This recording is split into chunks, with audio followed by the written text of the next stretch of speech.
October മാസം പരിശുദ്ധ മാതാവിൻ്റെ കൂടെ ചേർന്ന് നിന്നുകൊണ്ട് നമുക്കും ജപമാല അർപ്പിക്കാം. ഓരോ ജപമണിയിലും നമ്മുടെ വേദനകളാക്കി നിയോഗങ്ങളാക്കി മാറ്റിക്കൊണ്ട് ജപമാല ചൊല്ലാം.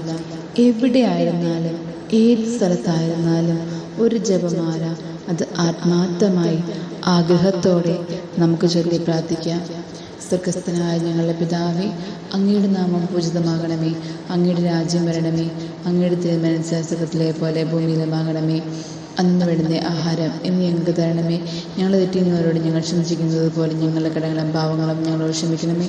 ഞങ്ങളെ പ്രലോഭനത്തിൽ ഉൾപ്പെടുത്തരുതേ, തിന്മയിൽ ഞങ്ങളെ രക്ഷിക്കണമേ. നന്മ നിറഞ്ഞ മറിയമേ, സ്വസ്തി, കർത്താവ് അങ്ങയുടെ കൂടെ സ്ത്രീകളിൽ അങ്ങ് അനുഗ്രഹിക്കപ്പെട്ടവളാവുന്നു. അങ്ങയുടെ ഉദരത്തിൻ ഫലമായി ഈശോ അനുഗ്രഹിക്കപ്പെട്ടവനാവുന്നു. പരിശുദ്ധ മറിയമേ, തമ്പുരാൻ്റെ അമ്മേ, പാപികളായ ഞങ്ങൾക്ക് വേണ്ടി എപ്പോഴും ഞങ്ങളുടെ മരണസമയത്തും തമ്പുരാനോട് അപേക്ഷിച്ചുകൊള്ളണമേ. ആമേൻ.